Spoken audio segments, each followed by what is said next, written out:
Hi Ladybugs, it's Yolanda, and this will be a short video on the different sizes of journals and what like TN means, because I've had a lot of questions about that, so I thought I would just quickly show you.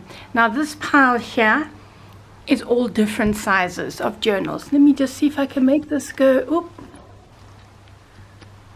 That's the furthest it'll go. How strange. Okay. All different sizes. So what I wanted to say is you can make your journal any size you want. There is no standard size for these journals here. So any size goes. So I'm just gonna put these, hang on, aside quickly. And I'll come back to you with the sizes I used on this. Now a lot of people want to know what a Midori TN notebook is, or traveler's notebook. They're actually made in Japan by Midori, and they do come in standard sizes. So this is one, I just made this for my husband with some leather that I have here. Don't look at the white elastic. I don't have black, so as soon as I can, you know, I'll buy some black and change it. So the Midori standard size for a traveler's notebook. Okay, because what happens when you buy the Midori is you buy the leather cover, right? Like this, and it is all elasticated in, so you can pull this out when you want to. You can pull your signature out. So a signature is a group of papers together to form the signature. So you can have as many signatures as you want in a journal. I mean, I've got 2 in this, some I've put 4, some I've put 1. Again, it's a matter of preference, but the Midori normally comes with 1, I think it is. I'm not 100% sure on that, and then you replace them. So you can buy another blank one and take this one out and slot it in. Now the one I did for my husband, you can see I haven't stitched it. They do come stitched, the Midori journal, you know, manufactured, stitched. I haven't, because then this way he can just take a paper out and toss it when he makes a note, and of course I will replace the papers for him. Now the standard size, I've got it in centimeters and in inches. In centimeters, standard size for Midori Traveler's Notebook is 12 centimeters by 22 centimeters. And in inches, that equates to 4 3/4 inches by 8 1/4 inches, and that is this size here. Okay, so this is 4 3/4. Actually, I made mine because I don't like them so narrow, but again, that's a personal choice. Actually, it is 4 3/4. Yeah, I made this the exact size of the, so I could show you guys, by 8 1/4.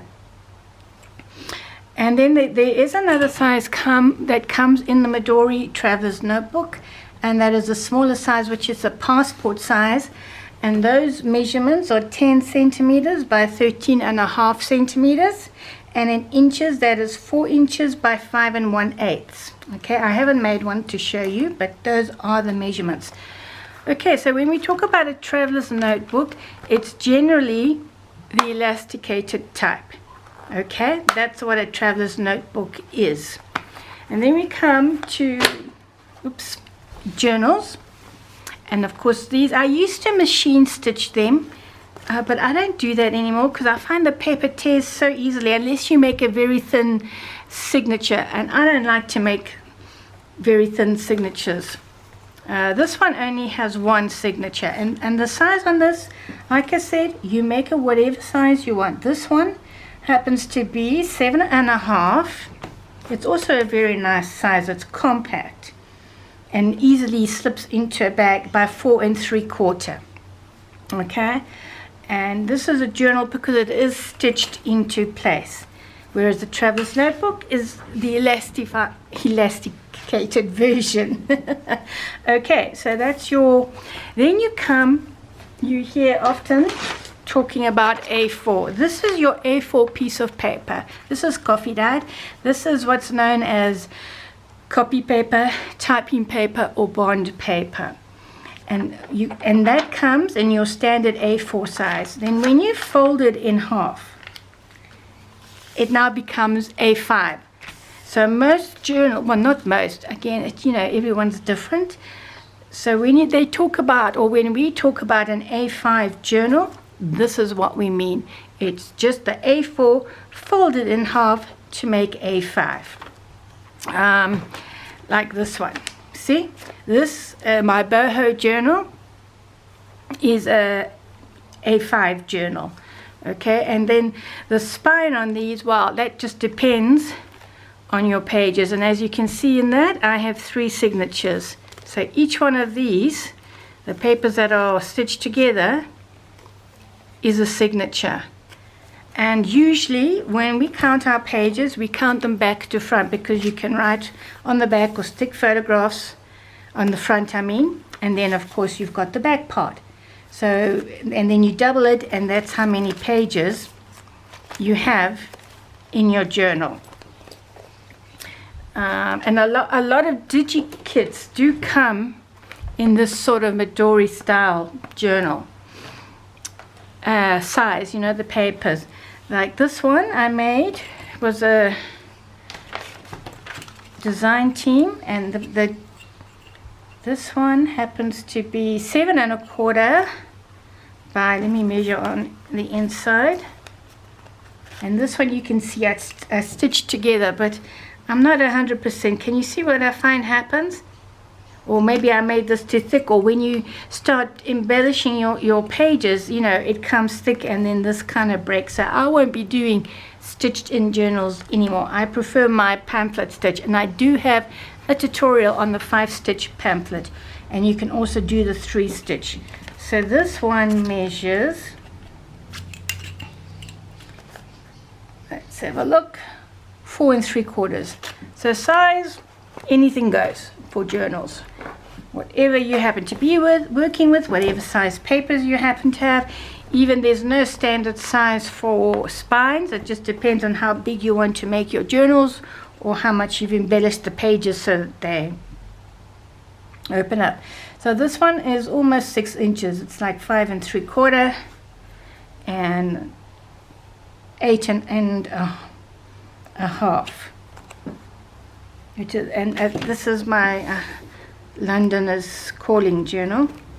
So this is also a big one, which is not handbag friendly. This is the stay-at-home journal, unless you've got one of those ginormous bags. So and this is the A5 size, guys, because you can see all I've done is taken my paper. It's 8 1/4, so I made this.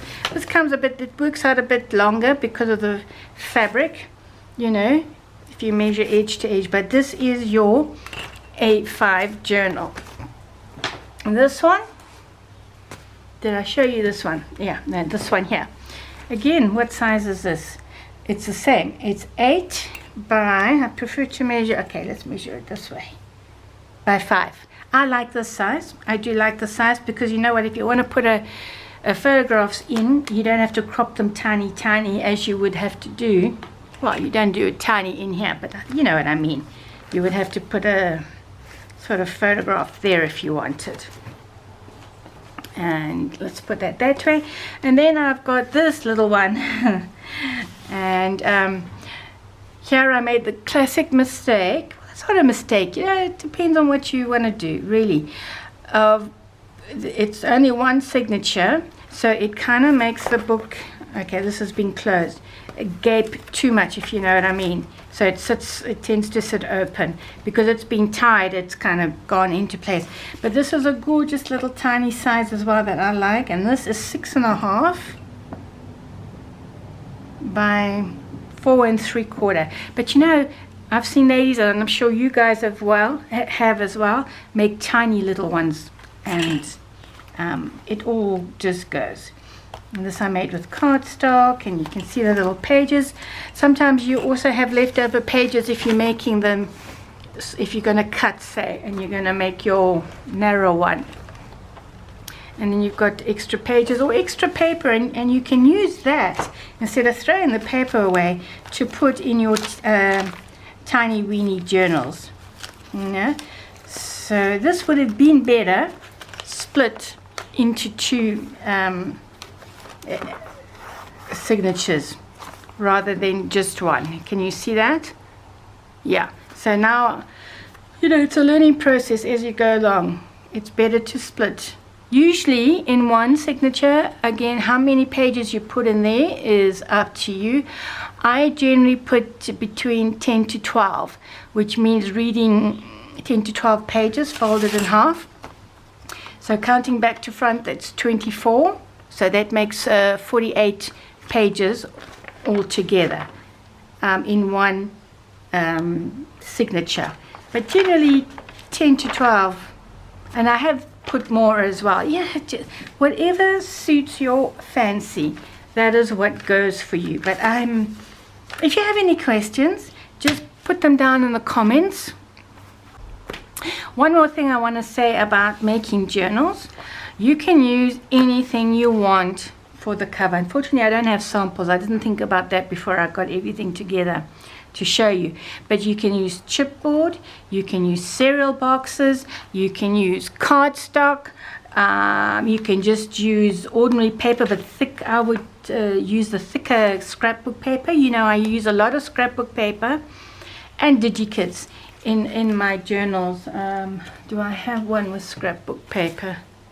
Not really. These are all sort of, no, these, that's also, this one I think has scrap paper in it. And I love my fabric covered journals. I just think it gives a texture and it just feels so nice. Like these, most of my journals have some sort of fabric on the cover, like this one. All of these except for this one. Okay, that's just my personal preference. But here you see I used cardstock with the cover, and then because this is a very soft cardstock, it's not the harder one that I normally use, the AC Crafts one. That's also why I put the cover on, to make it stronger.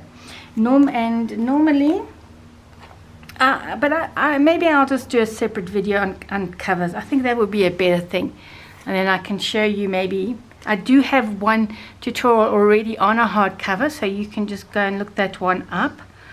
And yeah, again, many different ways, and there are quite a few tutorials out on covers, but I'll do my own anyway for you guys to show you how I make it, because this one as well was just cardstock, and I used calico on the inside, and you know, just covered it with fabric. So many different ways of doing it, so many. But I think, yeah, I'm going to do a separate one on covers. So this is my Midori ready. I've just made this, and I sewed on a side because this leather is very soft, so he can slip stuff inside there. And he wanted it very plain, nothing fancy. This is not, I want to figure out a way to close these nicely, and I think I have a way to do it, because I don't like these dangles, unless you want to take it apart, you know. Anyway, okay, so I hope that's clarified some for you, and if you have any more questions, as I said, stick it in the comments below and I will do my best to answer them. So see you guys. Ciao now. Bye bye.